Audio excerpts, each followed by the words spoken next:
Hey ladies, good morning. So I'm here early, but I want to give you guys a word of the day. And today's word of the day is standards. We have to hold these men to our standards. If we don't, they're gonna just do whatever. Unfortunately, a lot of them, I'm not gonna say all, because there are good men out there, and I want women to understand like,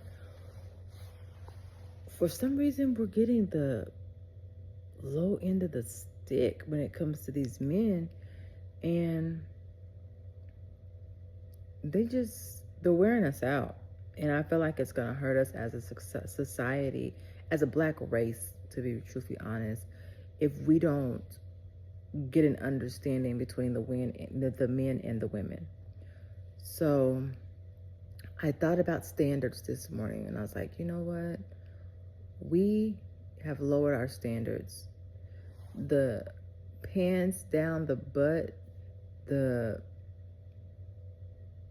getting drunk and high every day, the talking to me like I'm your homeboy, the not treating me like a woman, open my car door, make sure I'm safe, walk on the outside. Like, these are all things that I personally, well, let me back that up, that I have a man in my life now that will teach my son, that my son will be able to see him doing for me and my grandson. So this is the thing. I had a man that didn't do none of those things. He is actually the man of my son. But I know, and fortunately but unfortunately, my now partner knows that my son won't learn those things from that man. He's going to learn the opposite. He's going to learn that it's okay to yell at women. No, sir, we don't raise our voice in this house. He's going to learn that he doesn't have to open car doors. He doesn't have to do this. Unfortunately, because I chose a husband, not just a boyfriend at the time, to father a son for me, and he treated me that way in front of my son. I had to then be strong enough to get out of that relationship. And I wasn't wanting a relationship. After my marriage, I was married for 12 years, for you that don't know. I have 5 children, 1 bonus baby, and out of 6 kids, 5 of those are girls. Pray for me. But I had to get out of that marriage. And 3 of my girls got to see me build my exit plan. I was going through therapy at the time. Thank God, that woman probably saved my life. And she told me, come up with your exit plan. She knew what I was in, which was a verbally abusive relationship. When you ladies start to feel like someone is talking down to you, and with me, I got like a gut feeling like I wanted to fight him. Like, who are you talking to? I'm not your mom. I'm not your daughter. And I tell all the time, I've already been raised. So if you feel like the way that my parents raised me isn't good enough for you, and you think you need to change something in me, I'm not the one for you. But of course, because it's an abusive relationship, no, let's go to counseling, and I'll do all that. And you're yelling at me in therapy. Again, like I'm your kid. That's when I knew it was time to go, because I'm not your child. And I'm letting my girls see this man, and my son see this man treat me as if I'm his child. So, kind of unbeknownst to me, but I felt it, which is another reason I had to leave. I let my kids be my strength to get up out of that. But I had to let him go, because my girls were going to see, oh, a man can yell at you. That's what they do. You just stick around, you make it work. My son, on the other hand, oh, this is how I talk to my woman, or his girlfriend or whoever. Mind you, they were younger. My son's only 13 now, but now he's of a dating age. I've been withdrawn from this marriage for about 2 years, 2.5 years. going on 3 years. God, time flies. So when I got out of it, I was wore out. I'm not even gonna lie to y'all. Like, I was so tired. I was like, I don't want to be in a relationship. I don't want nothing to do with a man. I just want to get out, go build my life. Because mind you, now I'm 40. I wasted all my 30s in this marriage that was so toxic that I kept fighting for. Because your people, your elders tell you, his mom, it's not easy, you gotta fight for it. And I'm watching her be in a relationship too, where the man's doing the same thing. Something is wrong with these men.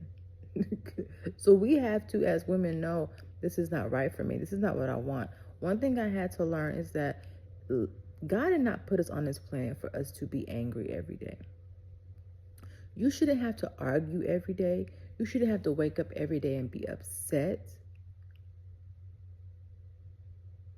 And you deserve to smile. You deserve to be talked to nicely.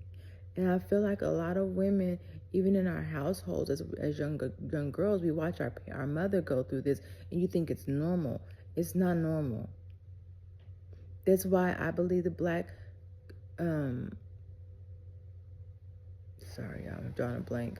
The black community, that's why we have high blood pressure, diabetes, all these things, because we sit back and think that this is what life is, stress. Everyday stress. No, ma'am. And if you don't have a man that's bringing you that peace, he's not meeting your standards. Because my number one standard is, if you take my joy or my peace with your actions, you got to go. So the man that I have now, he's very much aware of that. And thank God, he's also was in a bad relationship, because there's some bad females out there too, where he says he wants peace. So what are we? Each other's peace. When we have issues arise, we did have one argument, but we've been there for 3 years. But all that yelling and screaming in the house, no ma'am. It's not going to be a thing. Sorry, my alarm went off. Cut my video off. But it won't become a thing. And as much as it hurts me, he knows if she will leave me. Yeah, I will. Because for one, I told you in the beginning, I don't want a relationship. But you saw the value in me as a woman, because I'm not like every other woman. I have goals, I have plans, and I have standards. And he'll tell you what made him keep coming to me were my standards. Clock their teeth. What made him keep coming at me was my standards, because he knew I was not like any other woman. So what do I look like now, taking those same standards that he saw in me and loved about me and laying them to the wayside? Because he can't keep living up to them. Well, then you shouldn't have came for me. Because I didn't come for you, you came for me. And this is not to down him. This is to show you women, like, these men will rise to your standard if that's what they want. You ain't got to lower yourself to be with him. You ain't got to accept his pants being down in his butt, him cussing at you, coming in the house smelling like weed. That ain't what you want. Some of y'all like to smoke weed too, so to each his own. I don't. Him being nasty, him not helping around the house, not putting gas in your car, you ain't got to accept none of that. Because guess what? If he's a man that wants to be with you, he's going to do those things. I'm your living witness. I was 39, going on 40 years old when this man came into my life. Chased me down at work. Because I was running. I was not trying. We'll give a story time one day. It's kind of funny now that we're together. But I wasn't here for it at all. Like, I'm like, no. He's like, well, I am trying to get me an all-white bedroom set, live my best life in my room, move closer to my kids, because I had an older daughter and I had one that was graduating. I want them to be closer to me I can be closer to my grandkids because I already have one grandson. That's it. That's all. I don't want no. Look, I don't mind being single. I'm an Aquarius. We're loners anyways, so I didn't mind being alone, per se. And if I get bored, I got grandkids. My daughter wouldn't mind. I'm coming to get my grandbaby. That could be my passing time. But I saw something in him that was different. He did meet my standards. He actually went above and beyond what I knew my standards needed to be. Again, clock that T. He showed me more of what a man needs to be to me than I could ever have even imagined. To open the door. He does not let me walk on the outside of any parking lot, any sidewalk. Almost annoying. My car, couldn't tell you the last time I had to service my vehicle. I couldn't tell you the last time I pumped gas. The only time I pump gas in my vehicle is if we're on the road and it's his nap time, because we travel a lot for work and we switch. So if he sleep, I love him enough to let him stay asleep if he stays asleep. But there's times when he feel me stop, he will wake up, put his shoes on, and pump the gas. Carry bags in the house. He does that. And you know what he does most of all? He loves my children. From the oldest to the youngest. Whether they believe it or not, this man loves my children. He loves my grandkids. I have grandbabies on the way. He told me the other day, I may not show it, but I'm actually excited about becoming a grandpa.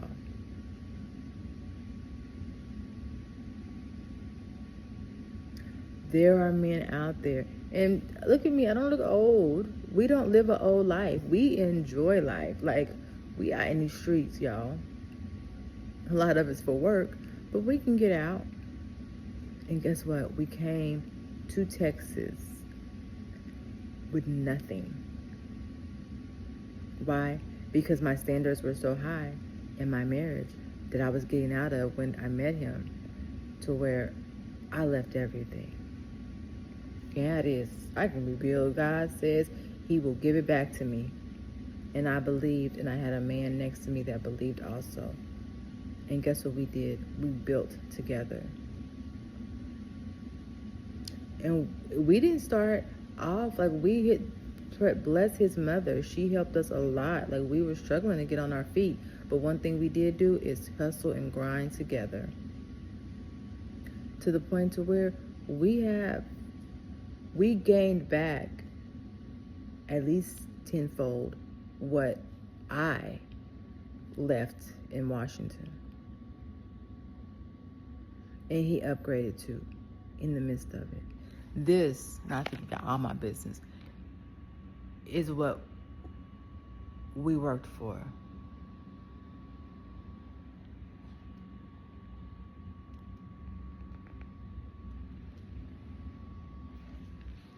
And we're not done.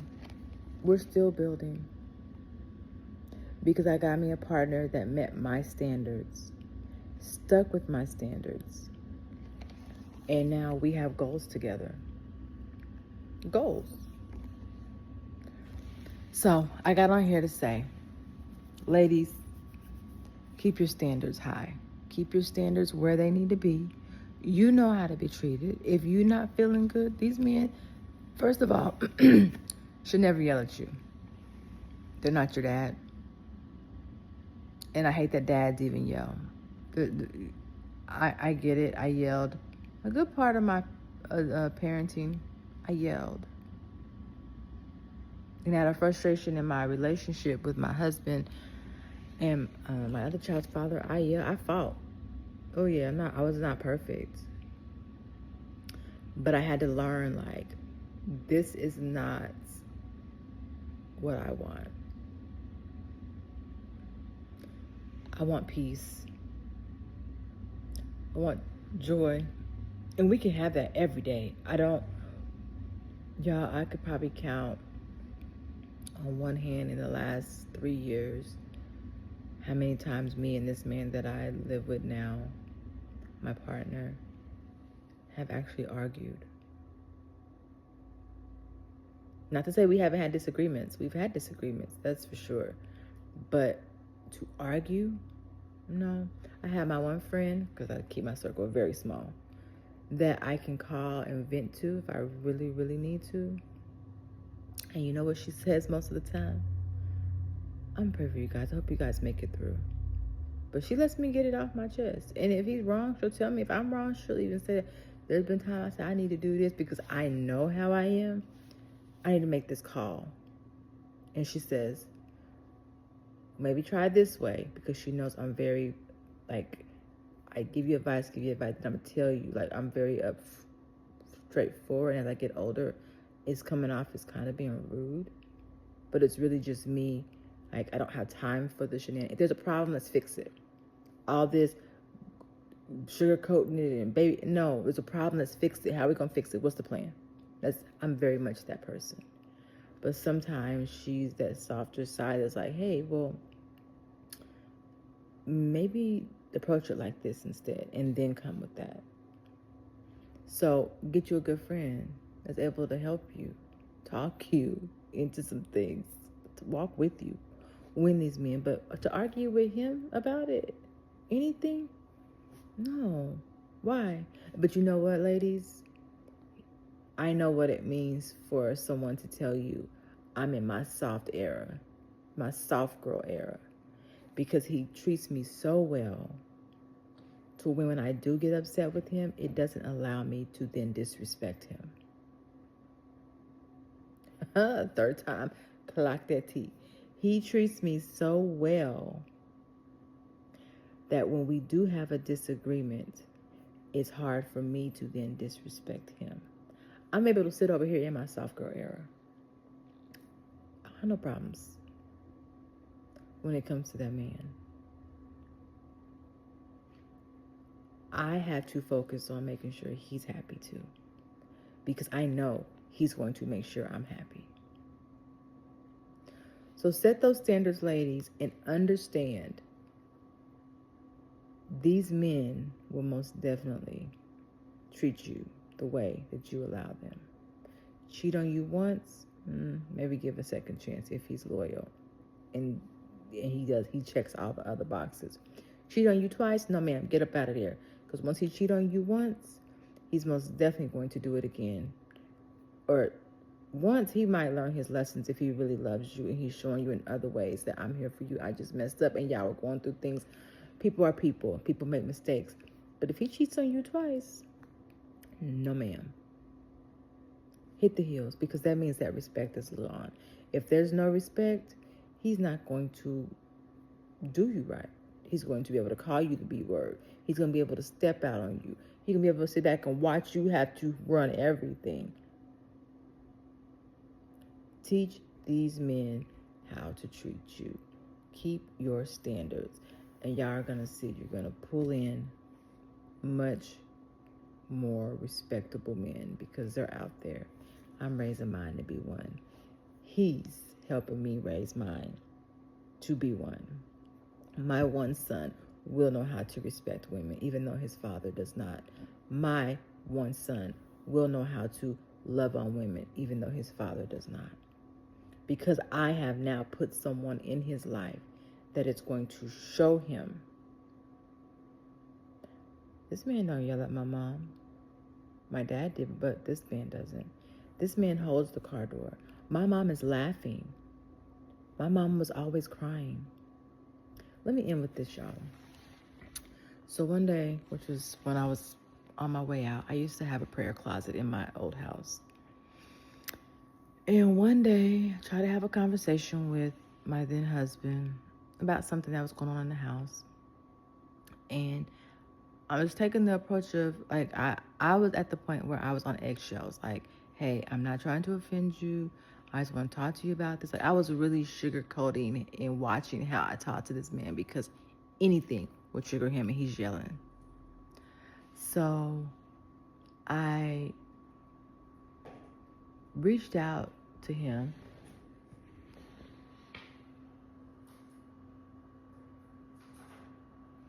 Sorry, I thought somebody was coming down the stairs. It was my rabbit grandbaby in there messing with stuff.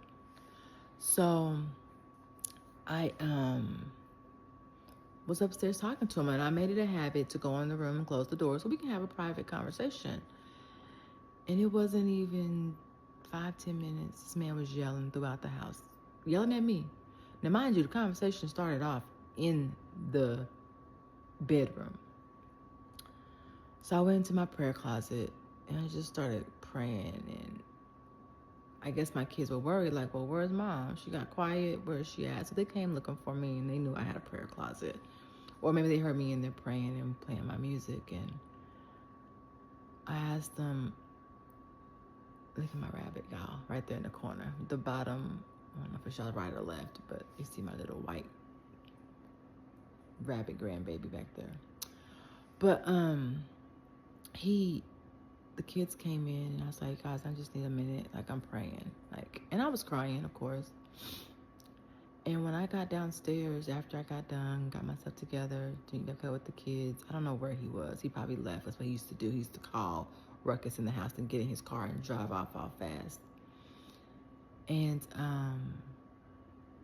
my kids had written me a letter, and I probably still have them somewhere around this house. But they were like, Mom, I'm sorry Dad made you cry. And that let me know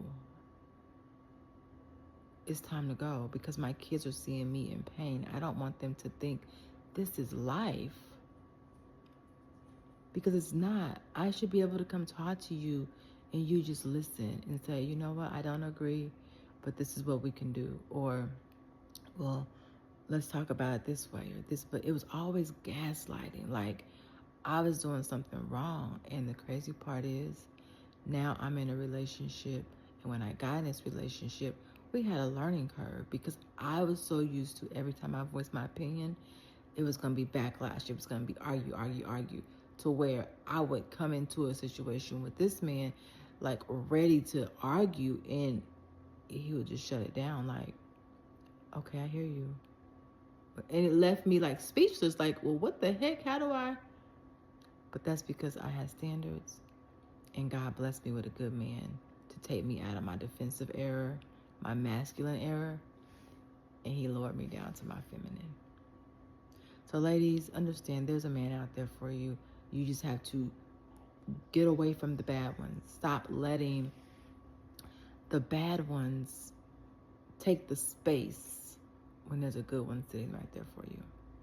Love you guys. See you tomorrow for another word of the day. And hope you guys find peace. Love you. Bye.